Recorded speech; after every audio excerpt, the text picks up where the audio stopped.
Jadi kalau di akhir tahun ini ada 19.000 SPG, maka ada 19.000 sapi dalam satu hari harus dipotong karena program makan bergizi. Bapak Presiden mengambil keputusan untuk melakukan pergantian pimpinan Badan Gizi Nasional. Saudara Dadan Hindayana sebagai Kepala Badan Gizi Nasional.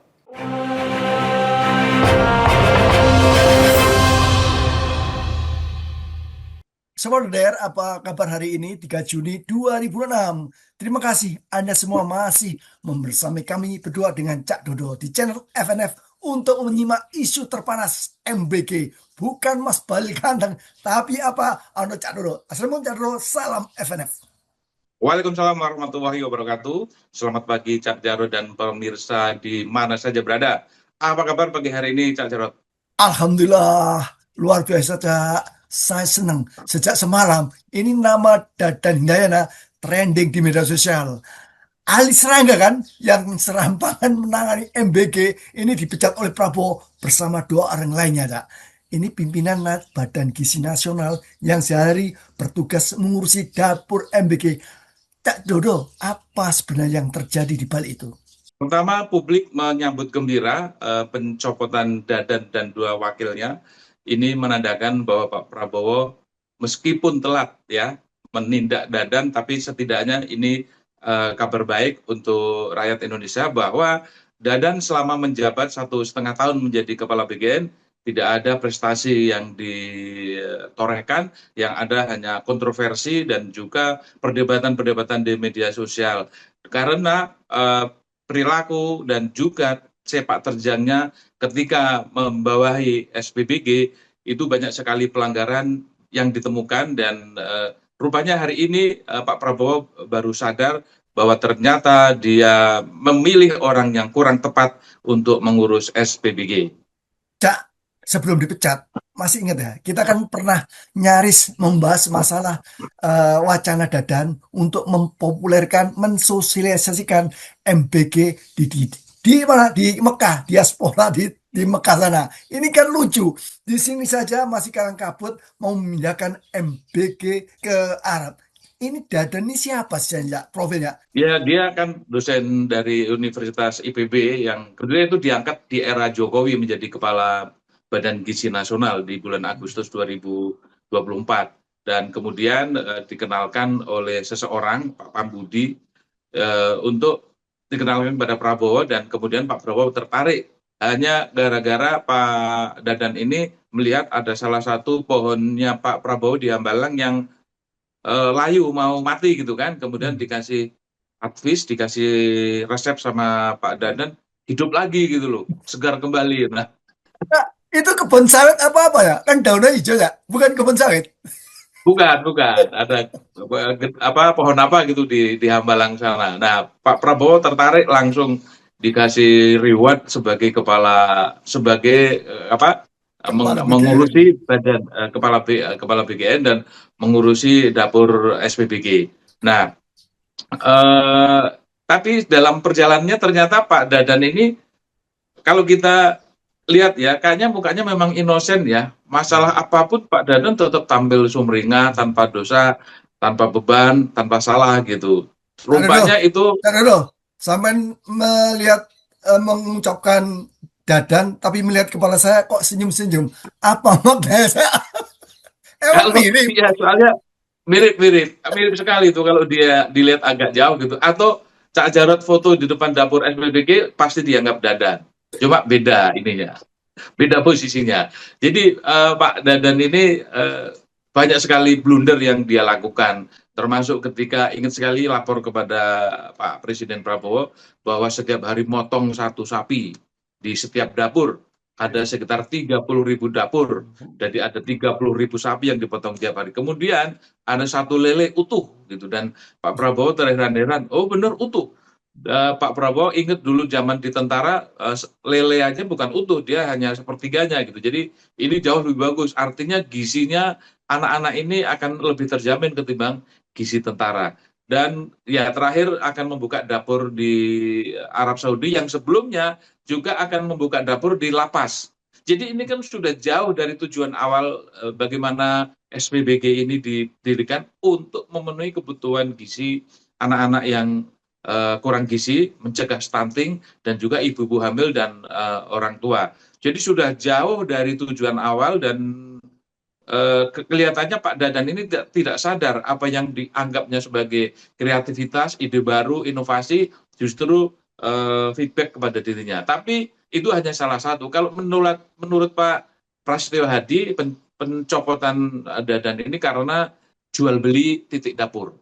Jadi ternyata misalnya Cak Jarod mau bikin dapur di satu titik, itu bisa di jalan pintas, bisa yang penting ada setoran. Makanya ada ketika ada pemilik SPBG ketika dapurnya disuspend bilang bahwa di lantai atas itu terjadi pungutan-pungutan. Itu salah satu yang menjadi alasan kenapa Dadan dicopot Prabowo. Cak, menarik orange Anda ketika menyebutkan Dadan ini dulu adalah orangnya Jokowi, kan masih menjadi Jokowi, terus dilanjutkan di era Prabowo. Pertanyaannya, ini kesengajaan atau memang Dadan teledor atau setting dari pihak Sulu sana? Karena menyimak komentar-komentar saat streaming Istana itu menarik, Cak. Ini katanya, nih saya contohin nih, bahwa Prabowo lagi cuci-cuci. Badan Gizi Nasional memiliki peran yang sangat strategis di dalam mendukung agenda pemerintah di bidang peningkatan kualitas gizi masyarakat. Tugas ini tentu menuntut tata kelola yang kuat, koordinasi lintas sektor yang efektif, serta kepemimpinan yang mampu memastikan seluruh program dapat berjalan tepat sasaran, tepat waktu, dan sesuai dengan prinsip-prinsip akuntabilitas. Maka pada hari ini, tanggal 2 Juni tahun 2026, Bapak Presiden mengambil keputusan melakukan pergantian pimpinan Badan Gizi Nasional. Yang pertama, Saudara Dadan Hindayana sebagai Kepala Badan Gizi Nasional. Yang kedua, Saudara Lodwig Pusung sebagai Wakil Kepala Badan Gizi Nasional. Yang ketiga, Saudara Sony Sanjaya sebagai Wakil Kepala Badan Gizi Nasional. Untuk selanjutnya, Bapak Presiden memutuskan untuk mengangkat Saudari Nani S. Diang sebagai Kepala Badan Gizi Nasional yang baru, Saudari Agustina Arumsari, Saudara Maijen TNI Trenggono sebagai Wakil Kepala Badan Gizi Nasional yang baru. Ya, itu alasan formalnya seperti itu. Kalau kemudian di media sosial dan di komen-komen kanal media sosial, itu memang berbagai teori konspirasi muncul. Termasuk juga ini bagian dari, ada yang bilang bagian dari Prabowo sedang bersih-bersih orangnya Jokowi, ada yang bilang bahwa Dadan ditempatkan di tempat itu dan kemudian dengan perilaku yang nyeleneh-nyeleneh itu bagian dari settingan untuk melakukan pembusukan dari dalam. Ya, namanya demokrasi, orang bisa saja berkomentar. Tapi kita tidak tahu persis apa yang terjadi. Termasuk juga konspirasi listrik Sumatera yang padam. Itu juga dianggap sebagai bagian dari pembusukan dari dalam. Karena Darmawan Prasojo itu kan juga orangnya Jokowi. Yang di Rut PLN. Itu orang jelas orangnya Jokowi. Dan dinilai oleh publik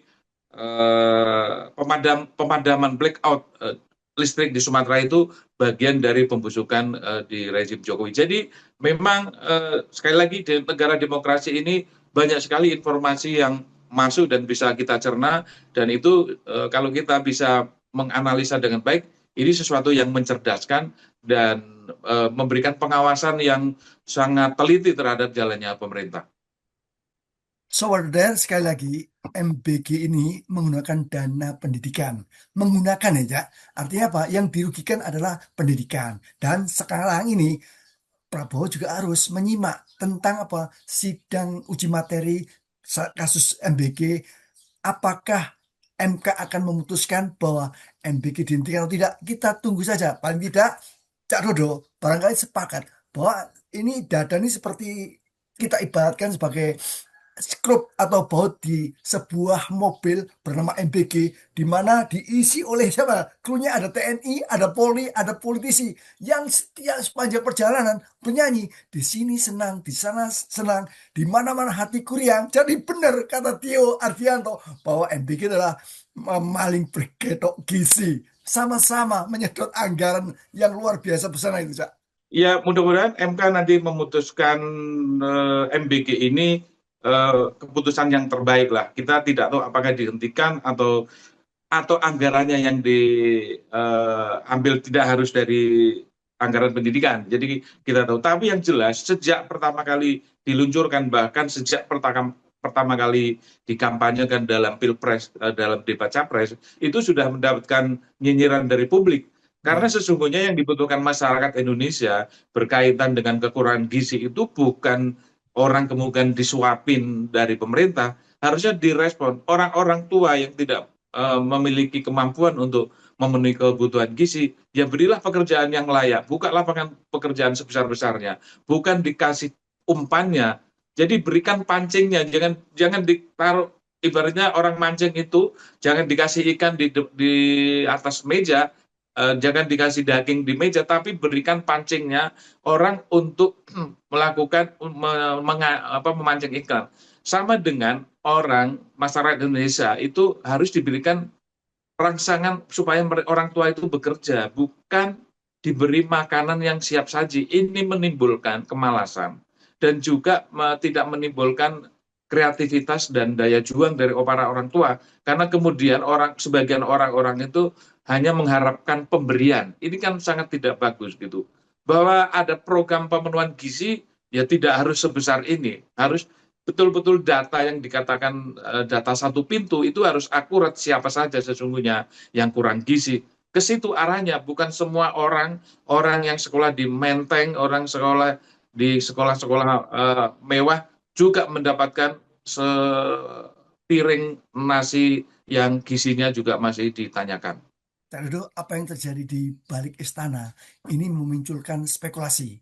Ada yang beranggapan, oh mungkin Pak Prabowo itu bertugas meningkatkan gizi anak-anak. Adapun wakilnya, teman Cak Dodo ini, tetangganya, Gibran, itu bertugas menyediakan 19 juta lapangan kerja. Seperti itu kira-kira Cak Dodo. Ya, akhirnya kan janji-janji kampanye itu dipenuhi dengan cara serampangan, asal ada, asal bisa disampaikan, dan lebih kepada narasi, bukan bukti.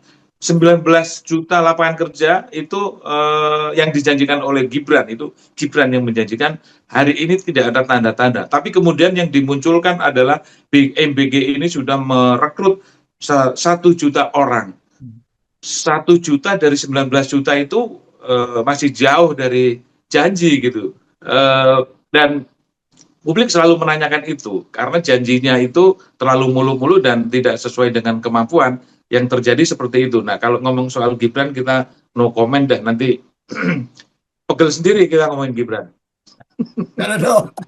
Ini rejim Prabowo Gibran ini sudah 2 tahun, Kak. Udah hampir setengah perjalanan dari jabatan presiden maupun wakil presiden. 2 tahun lagi itu sudah kampanye. Bayangkan, Kak, 2 tahun apa yang bisa dilakukan oleh Prabowo dan Gibran yang selama ini, saya kutip ya, ini negatif di mata publik. Cuman kan masyarakat nggak punya pilihan. Kira-kira mana nih calon pemimpin lainnya yang bisa mewadahi, menggotong aspirasi publik, Cak? Monggo kata-kata hari ini, Cak Dodo. Ya, ini waktu yang sudah sangat sempit. Hampir semua pekerjaan rumah Presiden Prabowo belum mampu ditunjukkan kepada publik bahwa telah melakukan pekerjaan yang sesuai dengan harapan masyarakat. Tapi kalau mau Pak Prabowo mau leading, masih ada sisa waktu untuk memperbaiki kabinet, ya sebaiknya pecatin saja, tidak hanya Dadan. Jadi pemecatan Dadan ini dan 2 wakil ini luar biasa, karena ini artinya satu gerbong yang melakukan pelanggaran dan juga dugaan kolusi korupsi yang dilakukan oleh satu paket ini. Ini harus diusut, tidak hanya sekedar dicopot, diusut juga hartanya. Kalau kenaikannya itu bombastis, berarti melakukan korupsi dan kemudian KPK harus terus tangan. Tidak hanya itu, Prabowo juga harus bisa merespon usulan atau investigasi dari Selyos bahwa ada 10 menteri yang harus evaluasi oleh Prabowo. Boleh saya bacakan ya, Cak Jarod, ya, masih ada waktu ya. Itu jadi 10 menteri berkinerja buruk. Nomor 1 Bahlil Lahadalia, itu nilainya minus 151. Kemudian Dadan, nah ini minus 81, sudah dicopot. Loh, Ketiga Cak, Natalia. berarti harusnya si Bahlil dulu, kan yang menempati urutan pertama Bahlil loh. Harapan publik setelah Dadan, Teddy, kemudian Bahlil. Itu harapannya. Tapi ini daftarnya kita baca dulu biar Pak Prabowo segera melakukan keputusan yang sesuai kehendak masyarakat. Jadi yang saya ulangi, yang ketiga adalah Natalius Pigai, nilainya minus 79. Kemudian Raja Juli Antoni minus 56 dan Fadlizon minus 36. Kemudian ada Widiani Putri Wardana, Menteri Pariwisata, itu minus 34.